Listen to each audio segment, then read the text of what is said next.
Benarkah daun kelor bisa bermanfaat untuk pengidap anemia? Yuk simak ulasan selengkapnya hanya di channel kitasehat.com.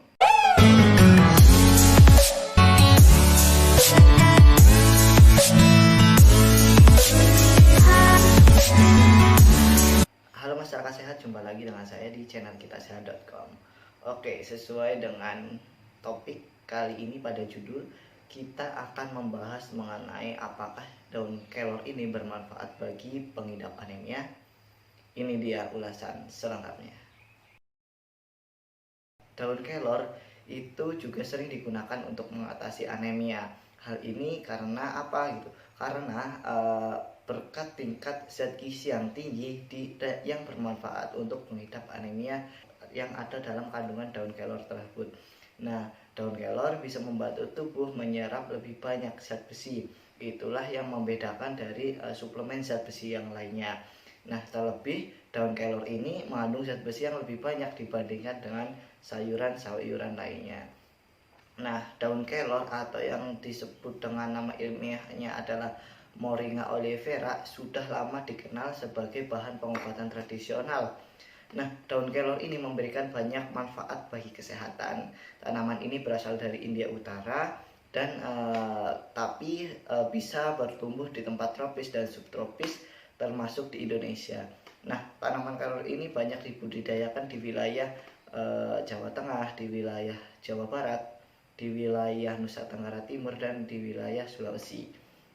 Nah, di dalam daun kelor sendiri terkandung banyak vitamin, mineral, antioksidan, dan juga zat penting lainnya. Nah, biasanya daun kelor dapat diubah menjadi bubuk halus dan digunakan sebagai suplemen makanan. Daun ini juga sering disebut untuk mengatasi anemia.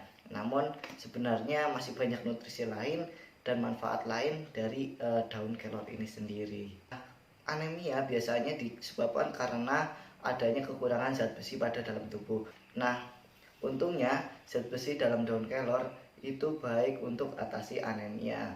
Nah, vitamin, mineral, protein, dan nutrisi lain dalam daun kelor ini sangat bermanfaat untuk kesehatan tubuh secara umum.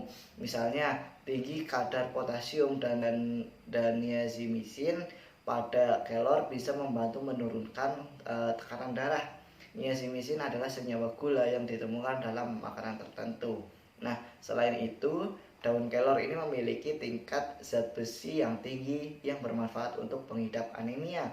Penyakit anemia merupakan suatu kondisi yang menyebabkan rendahnya jumlah zat besi dalam sel darah dan tubuh.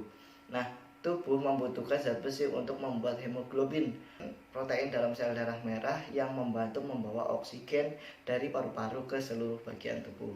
Nah, daun kelor bisa membantu tubuh menyerap lebih banyak zat besi. Itulah yang membedakan dari suplemen zat besi lainnya. Terlebih kalau daun kelor ini mengandung zat besi yang lebih banyak dibandingkan dengan sayuran lain, yaitu sebesar 17,2 mg per 100 gram. Nah, pengidap anemia diperkenankan untuk mengkonsumsi daun kelor ini secara teratur agar kebutuhan zat besi bisa terpenuhi dan gejala anemia pun bisa dicegah. Nah, pada beberapa jenis anemia seperti anemia turunan mungkin tidak bisa dicegah. Namun anemia yang disebabkan oleh kekurangan zat besi, vitamin B12 dan vitamin B9 bisa dicegah dengan mengkonsumsi makanan yang kaya zat besi seperti halnya daun kelor ini. Konsumsi makanan yang menyediakan cukup zat besi dan vitamin sebaiknya juga dibarengi dengan sumber makanan vitamin C agar proses penyerapan zat besi ini bisa terbantu. Dan jangan lupa untuk mencukupi cairan agar kadar hemoglobin pun tetap terjaga. Nah, apa sih manfaat lain dari daun kelor selain untuk mengatasi anemia? Nah, selain untuk mencegah anemia, daun kelor ini juga bermanfaat untuk seseorang yang memiliki masalah kesehatan lainnya.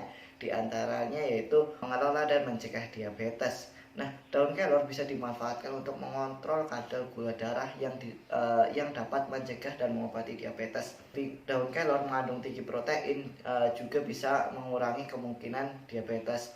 Jika kamu mengganti daging dengan makanan sehari-hari dengan protein dari tanaman seperti daun kelor, maka resiko diabetes tipe 2 berkurang sebanyak 18%. 18% ini adalah jumlah yang sangat signifikan. Nah, yang kedua adalah pengobatan dan pencegahan kanker. Daun kelor mengandung banyak senyawa anti kanker loh. Di antaranya adalah eugenol, niazimin, dan isopropil isotiasinate. Nah, senyawa ini bersifat bioaktif yang mampu memberikan manfaat kesehatan di luar nilai gizi dasarnya. Nah, senyawa tersebut bisa membunuh sel kanker dan berpotensi mencegah berkembangnya kanker pada dalam tubuh. Nah, meskipun begitu, masih butuh penelitian lebih jauh untuk membuktikan hal ini benar-benar bisa bermanfaat untuk pengobatan dan pencegahan kanker. Nah, yang ketiga adalah melindungi dan menutrisi kulit dan rambut. Antioksidan seperti vitamin B12 dan sejumlah protein yang banyak terkandung dalam daun kelor ini ketika digunakan sebagai minyak ataupun pelembab pada kulit dan rambut, daun kelor mampu membawa polutan yang merusak dan molekul tidak stabil yang dikenal sebagai radikal bebas pada kulit dan pada rambut. Nah, yang keempat adalah baik untuk pencernaan yang sehat. Siapa sangka jika daun kelor ini memiliki banyak kandungan serat. Kadang seratnya baik untuk mengatur sistem pencernaan. Nah, daun kelor kaya akan serat larut dan tidak larut. Dua jenis serat utama ini tidak hanya dapat membantu mencerna makanan, tetapi juga mampu mencegah penyakit. Nah, itulah yang perlu diketahui manfaat dari daun kelor. Selain bermanfaat untuk pengidap anemia, pada dasarnya daun kelor juga bermanfaat untuk kesehatan secara keseluruhan. Nah, jika masalah anemia yang kamu miliki tidak bisa diatasi dengan daun kelor, maka sudah saatnya untuk menghubungi dokter agar segera mendapatkan penanganan medis ataupun pengobatan tertentu. Oke, mungkin sampai sini dulu pembahasannya. Cukup sekian dan terima kasih.